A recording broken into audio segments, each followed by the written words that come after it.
are we doing, should that be the thing that that determines our final decision? Right. Well, we got to be careful of it. We can't just say, oh, no, of course, and be self-righteous and say, of course it shouldn't. But, we definitely thought about that and took advantage of, it wasn't Hale & Dorr anymore, but it was another big law firm right. in Boston.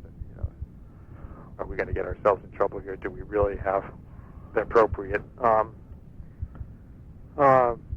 information? Would this be a bad thing, or And it was almost like to know what life would be like without him, either, for that matter. Sure. Well, presumably his. I wasn't there. I was out of town when my research was presented. It was at a negotiating session. It got popped on the table all of a sudden, and I guess they took a quick recess, and my understanding was that about half an hour later they just decided, well, okay, let's withdraw any objection that we have here. Let's move to try to work out some kind of a settlement. And right. I remember some of those terms, but I couldn't talk about them either. Right. For the same reason that, confidentiality type of stuff. What prompted it? I mean, presumably the errors in the catalog had been there for a while. Why the attention? What sent you home to look for, determine whether the catalog was accurate or not? Was it his disagreements with Foley, his activities? Well, I was really offended by, I wouldn't say his disagreements with Foley, because maybe that was part of it, but it was his attack on Sherry. Okay, I'm wondering what started this. Why were people... He was taking a 28-year-old industry professional and assigning her... 28-year industry professional, not year-old. She worked for 28 years. Right, she wasn't a 28-year-old. No, she was in her 40s. Right, 28-year professional. But he was saying because she's a girl, that she's not, she couldn't be qualified. She's Paul's girlfriend. She's right. an appendage to Paul of some sort. Right. And that he was favoring her, in putting her into this position that she wasn't qualified, where she would be supervising people like Ben that presumably had more experience, or they knew what they were doing, but she didn't, sort of thing. Sure. It was really kind of offensive, and if it had gotten any further, I got upset, and so I said, listen, he's criticizing her work. I've been having these complaints about the catalog. Let me look at his work. Mm-hmm. There were suggestions in terms of the hours question, that maybe he was spending too much time on extracurricular activities. And, had he really been doing his work? Is extracurricular union, or is it... that would be the main one, I guess. Okay. He's in a band, too, also. But, right. But the hours question that you mentioned, I don't even remember what it was, but that part of it. But I remember there was a question about a couple times that he was not here, but forgot to sign out or something like that. Did you decide to settle it to get it off, just to get it done? I think it was beneficial. Most settlements. All I could do is give you sort of a routine answer there. Most settlements are because both sides decided they were fighting. I had asked Glenn, I said, after 23 years and I think that was his time, something like that. After 20-plus years at the company, did there exist an environment in which, because he said he didn't talk to you or Ken or Marion directly about it once the word came down, and I said, was the environment such, you worked there an awfully long time, could you not go have a conversation with Bill Nowlin, for instance, or Ken Irwin, whoever, and just say, what the hell's going on, and can we work this out? And he said, Rounder was not a place where you could do that. He said, I don't think I know why, and he took some of the blame, but he said, Rounder, that doesn't happen at Rounder. What's your reaction to that? He said, I didn't feel I could do it. I didn't feel I could go talk to Bill Nowlin or Ken. It wasn't like that. It didn't work that way. At the time, we probably would have sat down and listened to him, but that is, Glenn, we've really pretty much turned the corner. Turned the company, management of the company on a day-to-day basis over to these other people, like John Durant primarily, and Jeff Grady and Paul Foley. Right. And we were kind of taking a back seat. You might have noticed we have been in the last couple of rounds of union negotiations for the same reason. But I mean, there are if you went around the company here and asked people that work here and said, "You feel you could go talk to Ken, Marion, or Bill?" I think you get a range of reaction. Okay. Some people would probably say, "Geez, I never talked to them." Right. And some other people would say, "Sure, anytime." We do end up talking to people, right, here and there, and sometimes about people saying, I'm having a hard time with his manager, and right. so forth. There is a fair amount of that. I think some people find us easier to approach. I think that the thing has changed so much over a little bit of time that there's some people that find us easier to approach than, say, John Varan. Right. And it may be because they know that he's the one making the day-to-day key decisions, and right. so, we're the alternative route right. of getting there, whereas once before it might have been the other way around. Dave Marsh reported an email exchange he had with you. Glenn wouldn't have gotten a very sympathetic reaction from you. Okay. So, especially after I did all that research. Right. And we had really turned things over to John Varan and whoever he wanted to have do this. So his perception is probably an accurate one that there wouldn't have been much to gain from it. I see. Okay. But different people would have had different reactions. He was obviously feeling estranged. Right. Dave Marsh reported on an email exchange with you, and you said you tried to talk to him. He didn't report much of what you said in his little publication and his web rantings, but he reported one line, which I actually kind of chuckled over. I wanted to ask you about it. I kind of liked it, in fact, but I guess he was complaining about the fact that Rounder was acting like just another record company, and he said, when I presented Nowlin with this, he said, we are just another record company. Yeah. Do you remember something along those lines? Yeah, I wanted to... That's been a kind of thing I've been saying for 20-some-odd years now, in a way. I'm well aware of some of the things that we put out in our very first 4 years or so. Right. About living, working collective and so forth. Okay. But more and more, especially when we started hiring people, started dealing with distributors. I mean, our pricing isn't any different than any other company. There really isn't much of anything that distinguishes us from any other company. I've been saying that for 20 years. Okay. It's not something I just started saying. I understand. At this time, because it would be hard to notice much difference there. I think. I don't know. I could find quotes from myself saying that years ago. It struck me as, you get brought into, you have aspirations to try at one point to want to be something dramatically different, but the more successful you are, and I don't mean in terms of building an empire or something. I just mean in terms of operating in the system. You end up kind of conforming to the system in some fashion. If we wanted to. We had that criticism early on that I'm sure we've gone through more than once about how artists would tell us, hey, it's not enough just to put out my record. Can you try to sell some, please? Right. I'm trying to make a living here, too. And all of a sudden we realize, oh, geez, we can't just put these things out and then abandon them. We've got to try to work, to sell a lot of records, and the more you do that, the more you conform to the expectations of the industry. Right. You can imagine what it would be like today. I mean, and this is a great move, but if we were to go to, say, if I decided, hey, I want to get more of Tower Records used to be great, boy, back in the old days. Those stores were just terrific. I think I'm going to go to Barnes & Noble and tell them to make their record departments like Tower. Mm-hmm. I mean, I would get nowhere. Right.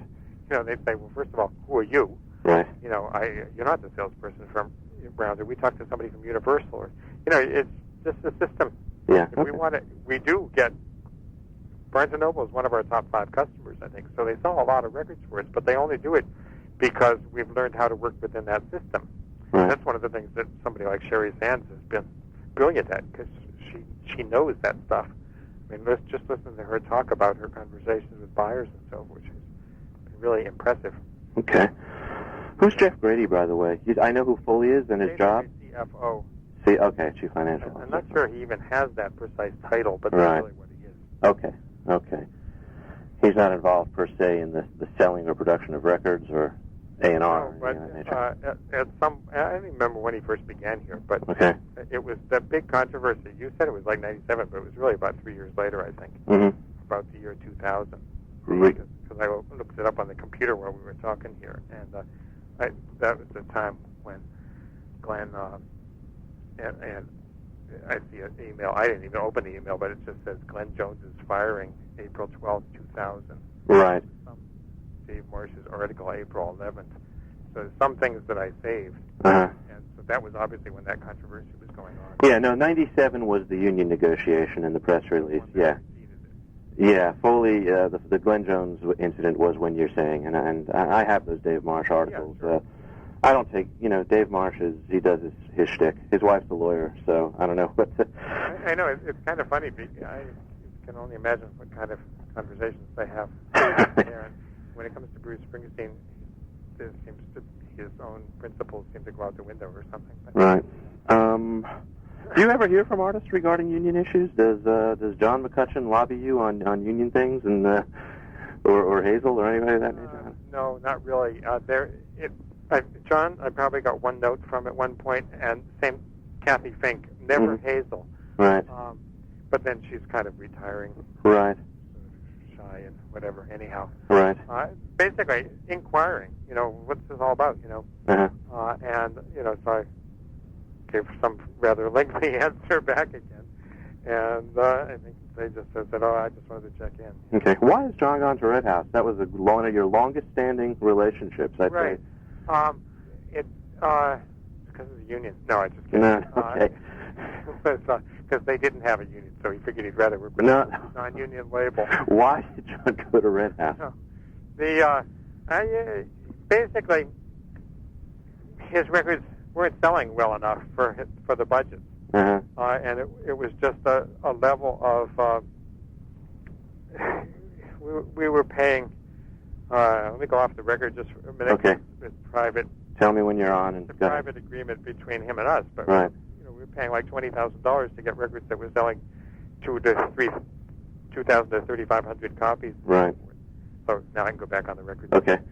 But it just his records weren't selling as well as they had in the past. Did he want the same budgets or the same money? It was because he wanted to maintain a strong level of musical sophistication. He didn't want to drop back. Right. He did do a couple albums that were kind of much more sparse. Right. I don't know that he got those kind of budgets that he was getting from us from Red House. I'm wondering, Red House, it would strike me, would be less in a position to offer budgets than you. I'm sure there was also a little bit of, is not the grass is always greener, but is the grass greener? Sure. I think with any artist. Well, he's been with you 15, 20 years? Yeah. Yeah, and just wondering, okay, well, what would it be like to be someplace else? I don't think it was an easy decision for him to make, because we had such a bulk of catalog here, and we've been friendly. We went to Nicaragua together at one point. Mm-hmm.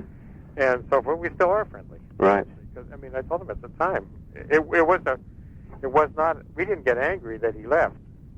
We didn't exactly push him out the door, but it was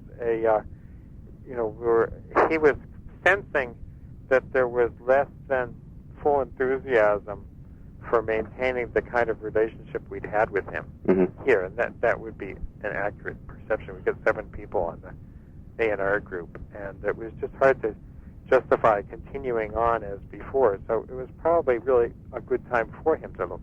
Would you have paid the same money for records that you had been, or did you have to cut that back? No, I think we were telling him we can't maintain the kind of level we've been at. It's going to have to come down dramatically, right? Unless something breaks through again. The first couple albums we did with him was sold 50 or 60,000 copies, and then it dropped to a small fraction of that. Right. He bought a lot of records himself. Yeah. And in fact, he would sell more records than he told me that in the real world. He was his best seller. He told me his own. So we would have these somewhat frank discussions. Do you really need a record company? Right. If you're going to be the biggest sales force, you could make a lot more money if you just manufacture them yourselves. Right. Instead of paying us $6 for them, buy them for $1, and you'd make $5 more on every single record. But there are benefits. We would make posters, and right. It just looks better if somebody publishes you rather than you publishing yourself. Right. We do have a staff here that might occasionally have a breakthrough of one kind or another. Sure. You said there was a committee, and I don't mean that in a formal sense. How was that decision made? Were there actually 7 people? Were you a part of that decision? Yeah, every Wednesday morning at 11 o'clock we have the A&R meeting. Okay. There's 7 people that come to those meetings, and we discuss. And none of them are sales and marketing people, interestingly enough. Ken as well? Ken and Marion? Yep, Ken, Marion, John Veron, Chris Wilson, who talks about Heartbeat, but more than Heartbeat. Right. Troy Hansbrough and Scott Billington are the 2 heads of A&R. Right. So they're the other ones that are there. Okay. So Troy, Scott, Chris, me, Ken, Marion, and John Veron. Okay. I consider it to be the meeting of the week. Right. And it's the one meeting, it's the only meeting I consistently go to, and it's the meeting I build the rest of the week around. Okay. One of the reasons we didn't do this interview at this time 2 days ago. I see. Okay. Well, now that we've talked for slightly over an hour, I want to get into stuff that I think is really interesting. So, that it certainly interests me most, and that's kind of along the lines of Rounder functioning in the record industry nowadays, and what the company is as compared to what it's been, what it can be. For a little background, I've read about, and Marion, among the 3 of you, talked at some length to me earlier about the Best Buy Circuit City price wars in the 90s, which really she described as somewhat of a wake-up call for her personally in terms of Rounder's situation in the industry. I don't know if she's ever said that in any other context or if it had just occurred to her, but I'm curious as to how that. I understand the mechanics of what happened at the time and how it sparked some retail consolidation, at least. Yeah, quite a lot. Okay, quite a lot.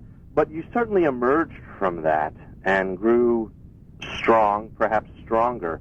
What was the aftermath of that? How did the difficulties at that occasion subside, and what was the landscape in, say, the late 90s after that happened? What really happened was that the landscape changed. Okay, tell me. And it was in 95, we had probably our best year ever because we had, you had Allison's Platinum. Krauss double platinum album. Right. There was the biggest single ingredient, but there, other ones were doing quite well too. Uh-huh. And then the major shakeout happened. The nation got over-retailed, sort of, and then at the same time there were these price wars going on. There was the Tower Records that we could count on carrying one of every record. That's far from the case now, though they're still better than most chains. Uh-huh. Probably the best chain still in terms of spread of diverse product and stuff. Right. But this other thing started to happen, and everybody had to deal with it. Certainly not just us. Right.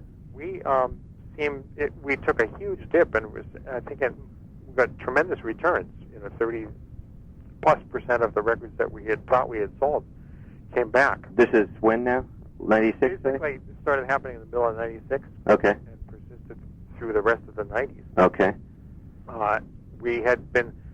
We'd done a very good job of selling records, not overselling them. Uh-huh. So our returns rate were usually around 10-12%. Okay. And all of a sudden they were in the 30s. All right. After decades of them being the other way, 25 years or so of them being the other way. And of course that caused all kinds of problems. Do returns come directly from stores through distributors back to you? Yeah. So it's not only distributors that make returns. Even after they get to the stores can send them back. Oh yes, that's where it happens. Most of them came from. Right. Okay. Otherwise, it would be irrational ordering on the part of distributors. Well, yeah. Okay. Closing down. Okay. And reshaping their departments and so forth, and it's just the ripple effect goes back to us. They must have hurt your gross revenues then. Yeah, they were negative for several years. Okay, well, you were sitting on, I assume, at least somewhat of a cash cushion from 95, I guess. Yeah. Okay. And but we lost money, significant amounts of money, over the following years. Okay. Had to cut back staff, had to scale back some of our, release plans and so forth. Okay. One thing we didn't do, as you know, is stop putting out traditional music albums. Right. Mm-hmm. That's what most people would have done, but this is one area that we've kind of kept true to our origins there. And I think everybody that works here, a lot of people probably think notice that it's irrational from a business standpoint, but just know that's the way it is. Yeah, I mean, there had to be a major adjustment that occurred. It was happening at the same time we were entering into this national distribution arrangement with Polygram that became universal. So I want to try and understand. You weathered it. You had another best year ever in 2002. Yes. How did you get out of it? What happened? What made you survive that shakedown? The thing that I think that the major thing that I think was the difference is Sherry Sands. Actually, the person that Clint Jones thought was incompetent. Okay. And then what would she do? In that both she and Paul, at some point they became boyfriend and girlfriend. Maybe Glenn knew something about their personal relationship that I didn't know back then, but maybe they were. Are they still? That's just gossip. Yeah, all right. They actually live together. Okay. Right now. Not married, as far as I know. Okay. They were, but I don't care. Okay. Yeah. Go ahead. What did she do? What happened? Basically, they both came from major label background. They had both worked at Polygram in New York, and so they knew the system. They knew how to work it, and in ways that we wouldn't have if we'd been doing it. We'd be probably, well, who knows? I can only imagine floundering around a little bit more. Right. But they had the respect of the people that they worked with because they'd worked with them. Right. And they knew how to work in that kind of environment. Okay. And they basically kept sales up, and we got appropriate feedback as to how to tailor things. It wasn't always perfect. I mean, I could cite a few examples that were very disappointing. They'd say, well, this kind of record would sell, and then we put it out, boom, nothing. Right. But nobody's perfect. Okay. In any area, much less trying to anticipate record sales. Okay. So they, in other words, they could. But retail consolidation is still it happened, and it maintained. I know it's still happening. It hasn't gone the other way. I still read articles, and I call them out. It's still happening. You read about these. Yeah. But basically, there became our interface, our translators between our old culture and the way that we might still instinctively want to do things, and the realities of the modern record industry. Who are your biggest accounts now? You talked about Barnes & Noble. Amazon, Barnes & Noble, Borders, Tower's still a good account. Beyond that, I'd have a hard time. Okay. I'm just not involved in that day-to-day stuff. But I know those ones, and it's interesting that they're also most book publishers' biggest customers too. Okay. That's part of the consolidation. Has been this overlapping of industries. Okay. So somebody's got to figure out, and I gather this isn't you, but I'm just talking out loud now, somebody's got to figure out what the limits are going to be in terms of what they are going to stock. Yeah. They've got to live within the confines of what Barnes & Noble, Borders, Tower is going to sell. And that's, I guess by definition, going to shake out what in an earlier era for Rounder would have been, Clark Kessinger, Snuffy and Janky, Snuffy and Pappy. I mean, is that? Do you think that's fair? It's an accurate statement. Yeah, but as I said, they don't come to our A&R meetings. Right. Okay. Which in many companies, I think that you would have a sales and marketing person in an A&R company. But I think we try to educate ourselves to some extent. They get stuck with some of our decisions and try to sell them. I mean, there's a dialogue that goes on at different levels. Right. Basically, though, they take what we give them and then try to figure out how best to sell it. Okay. And it gets frustrating sometimes because we say, hey, this album sold X thousand copies, then it sold X thousand copies. Now we've got the third album by the same person. What happened? Right. We thought we could sell, that many copies again. And, sometimes we're not satisfied with the answers. Right.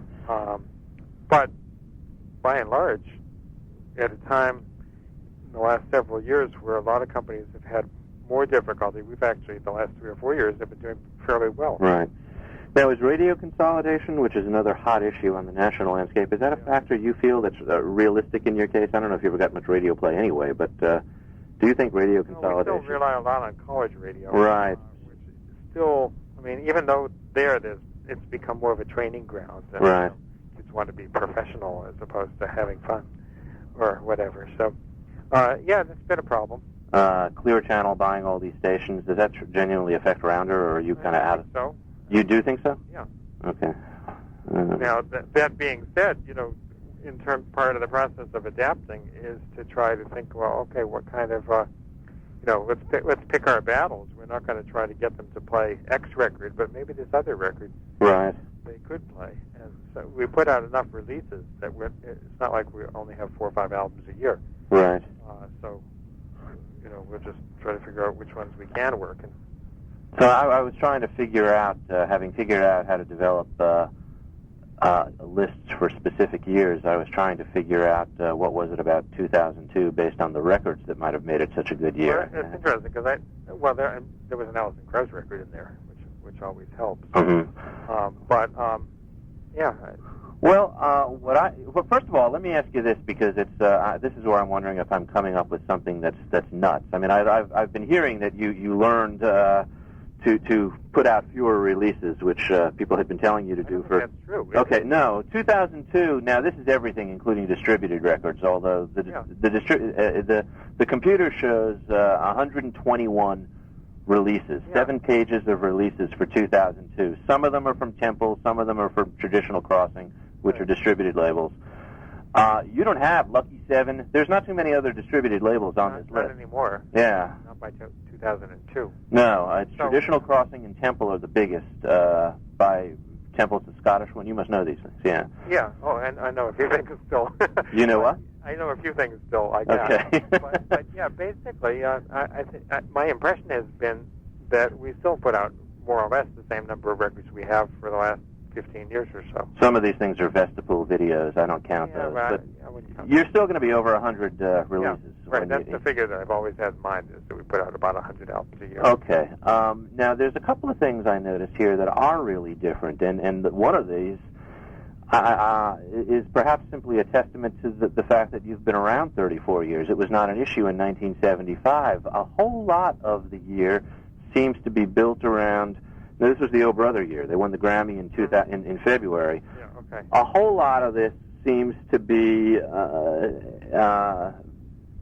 coming, in my view, from bluegrass compilations, which were beautifully packaged and perhaps. Sister, for instance. Oh, you released 10 bluegrass compilations that year of your own stuff. Now, repackaging and reissuing of your own stuff, which you've done probably since the early 90s. Yeah. Now is, after 34 years or so, 32 years, is something you can do in a big way. Not with uniform, predictable success. Okay.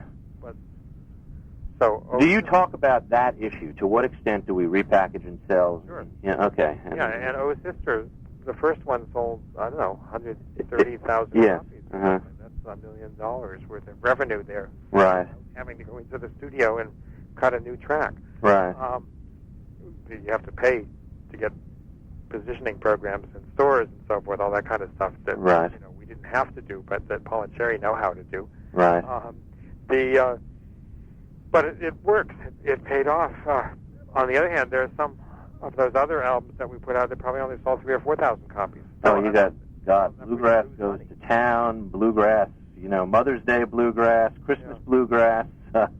Many of those didn't sell that well. I don't think any of them were losses. Right. But some of them weren't probably worth doing. Right. Oh Sister 2, did that do well? It did pretty well, actually. Did it? I think not. I don't save the SoundScan reports from week to week, but my impression is that Oh Sister 1's around 130,000 and Oh Sister 2's around 35,000. Okay. Do you talk about reissuing your own stuff strictly from a sales standpoint? Do you talk about it from a philosophical standpoint? Do you even think about it from a philosophical standpoint? Is it... Well... maybe not. Philosophy would probably be too strong a word. Okay. I think that there's a concern that we wouldn't want to get into the point of just recycling old catalog and not doing anything new. Right. Okay. That obviously didn't happen. Right. But I think that was the year that we really, as you say, had been putting out compilations for quite some time, like the whole so-called 60-plus series, the 115 series. Yeah. Trying to put stuff on CD that had not been on CD before. The Heritage. Right. The rather Heritage series. Right. Well, that came about the same time. A little bit later. Yeah. Yeah, 2001. We've done a lot of that since that time, and it's something we'll probably keep on doing unless it doesn't work. Right. Okay. We're by no means the only company doing that kind of stuff. Oh, sure. Clearly. No, Chris Strockwitz does it a lot. That's the bulk of what he does. So do the major labels. Right. In one way or another. The other big change, that's one change I noticed. I mean, there was Oh Brother, there's Sherry Sands and Paul Foley. There's a real emphasis in that year on not simply repackaging your old stuff, but doing it in a year when that was likely to sell because of Oh Brother. Yeah. Packaging it. I have some of the records. I've looked at all of them. They're beautifully put together. You got good art department guys. Yeah, well, that's part of it. And when you say Paul and Sherry, it's Paul and Sherry plus the 20 people or so that work with you. Sure, many of whom have been people that they've brought in over the course of time. A number of whom are people that they actually knew from major labels and so forth. When it's one thing to promote from within, but when we're hiring people from the outside, we sometimes have been able to find people partly because of the consolidation of the industry. Sure. The other big thing is the big elephant is Zoe Records. Now, having thought about George Thorogood for 6 months or something, is Zoe something you thought about in a similar way, or is that long water under the bridge and it was not a philosophical? Zoe is John's daughter's name. I understand that. I'm talking about the catalog, of course. It's different stuff. At a certain point, we were worried that we were going to lose John. Okay. That he would move and go to another company. Okay. Major label, for instance. Right. And what we very deliberately confronted that situation amongst ourselves.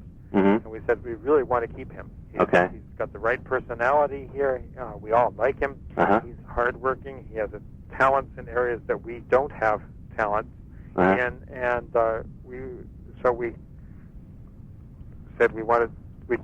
just didn't tell him, listen, we'd like to, sign you up for a year or so. We said we want to make you the president of the company. Right. And this was coming from us.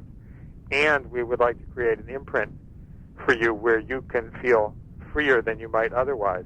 Okay. To bring in other kinds of music. Right. We knew there was other kinds of music that he liked that wasn't just our kind of music. So it was a very conscious creation to accommodate other musical tastes. Right. And it hasn't. Some of them have been unusual. Right. Some of the things on there, the Marky Ramone album. Yeah. That was not his idea. That actually was Ileana's idea. But Zoe offered and it was not a very successful one commercially. Right. We all agreed to it, and I guess we broke even or something. But that was probably the biggest single departure I can ever think of anything we've done. But it was interesting. Did you work with Ramone? I guess that's not really his name. I went to one of his shows once, but somebody worked with him. I don't know who did most of it. Okay. I was kind of involved in, not so much with him, but whoever his management was. I can't remember right now. Now, are the signings for Zoe? You talked about this A&R committee of 7. Is the signings for Zoe and the label fall within the same committee? So you sit on that as well? Yeah, except that it was, the idea was that he could make decisions for that on his own if he wanted to. I see. It was originally thought that it might be structured differently than it actually evolved into. It evolved into just another imprint, basically. So a group like the Neils, who could equally well end up on Philo or Zoe or Rounder, right?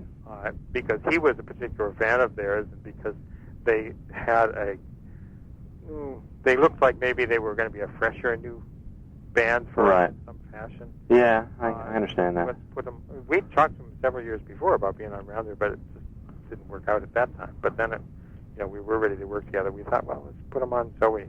I think some of the things that strike me the most are not Marky Ramone, because at least that's kind of out there. What gets me are some of these DVDs, Matchbox 20, Rush. That's and Paul McCartney. How the hell do you? Rush is John's favorite group of all time. Okay. There's no way that any one of us would have ever even thought about something like that. Okay. But it's his favorite group from growing up in St. Louis and so forth. Is it? Okay. He's gotten to, even before we did, one of the ways we got that is because he befriended them He's gone to concerts, goes backstage. He's flown on their private jet a few times. He was the last time they did a studio session. He was out there. He took a week off and went out and hung around the studio while they were recording the album. Okay. I mean, it's kind of like a super fan. And here he was in the record business as the president of this record company. So when the idea came up about doing a DVD, he was one of the people they talked to. Oh, maybe he can get the lead singer job like that guy in Judas Priest or something. Yeah, maybe. But it was the contact with the production company happened at Meet-Em a couple years ago. I think it was Meet-Em 2003. And I remember we had a lot of serious meetings, about this.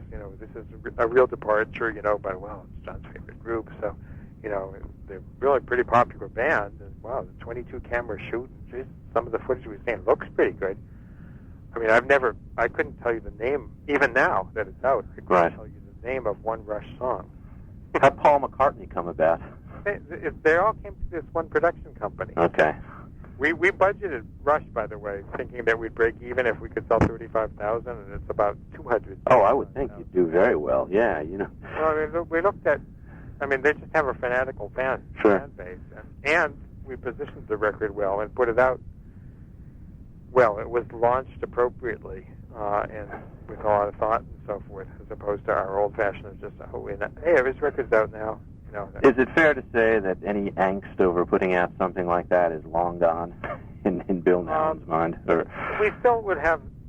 we'll still have sarcastic or sardonic comments at A&R meetings about this and that thing, and there's still a question raised about, is this appropriate for us, or doesn't it seem a little bit off the beaten path for us or something? But us has expanded. The scope, the universe has expanded, obviously. Expanded, for sure. Yeah.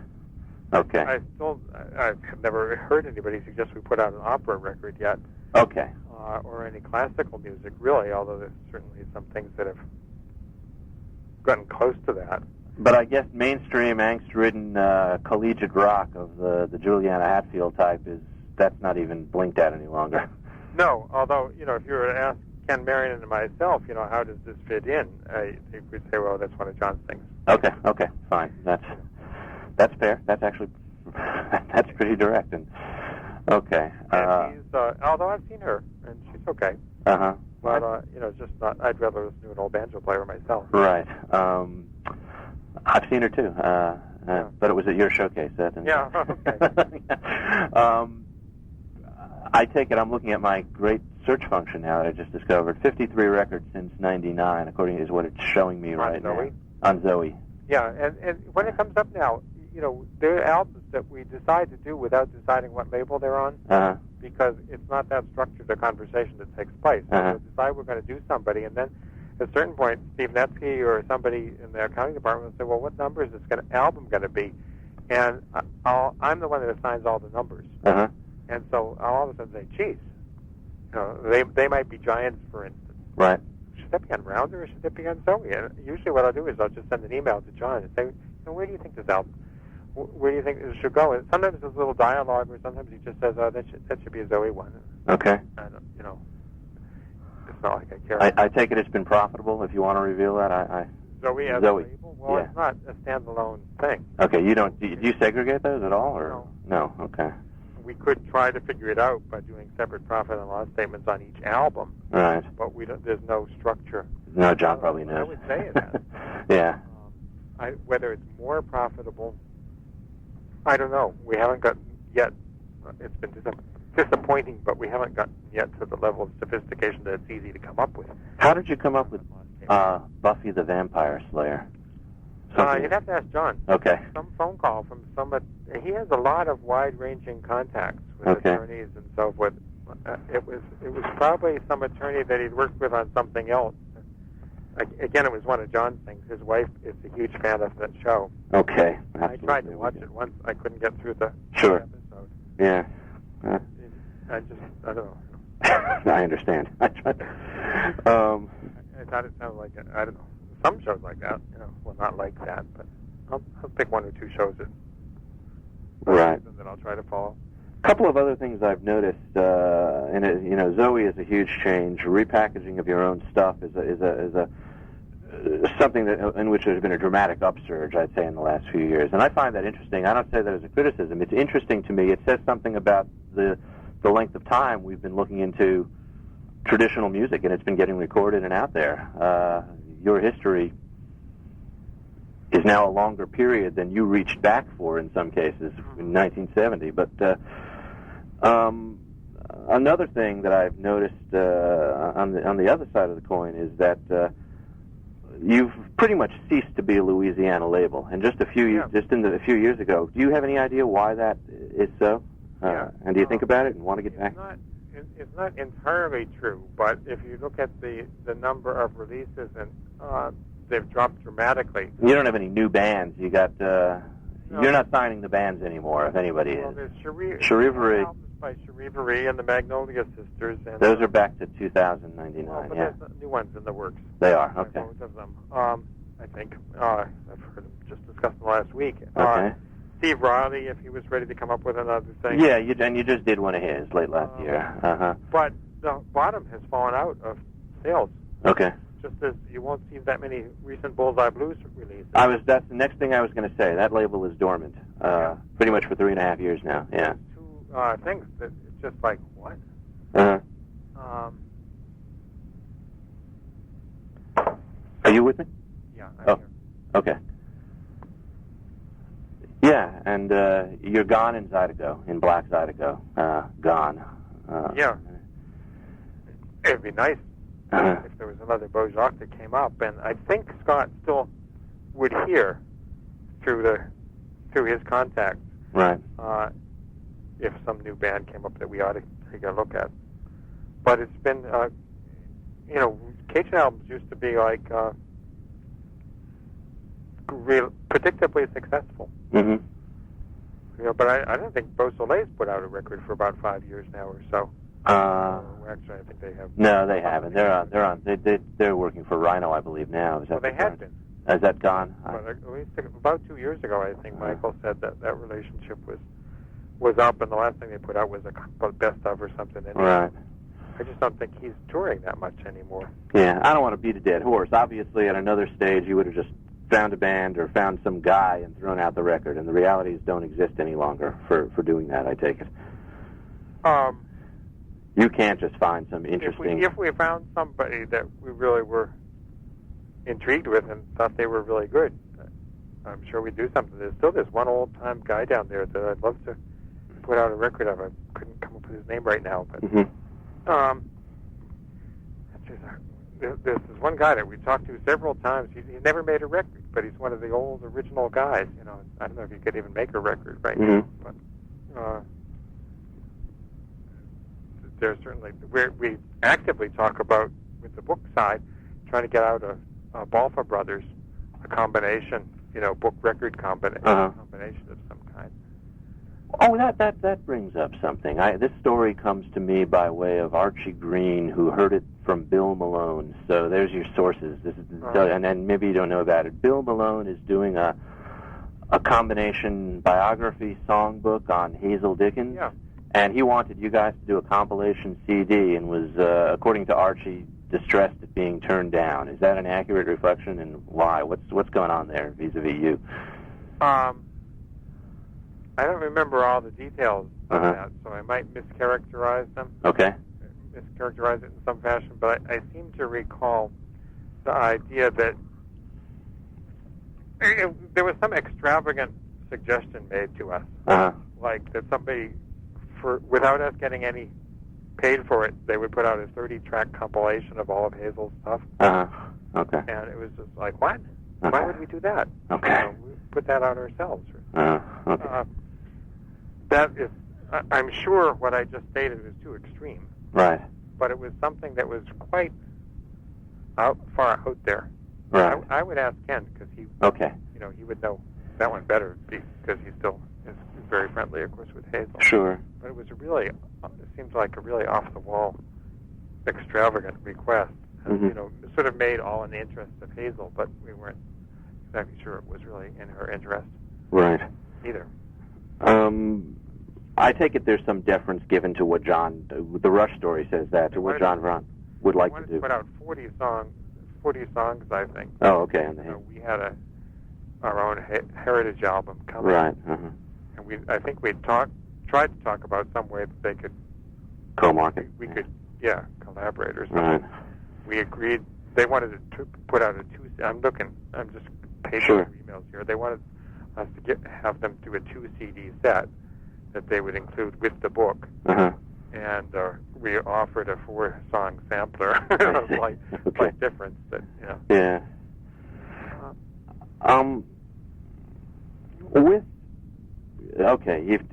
With your big accounts, the retail's consolidated. Your big accounts are Tower, Barnes & Noble, Borders, Amazon. I've been to all those places. I know what they look like. Amazon, of course, can sell potentially anything. The others are confined by real estate.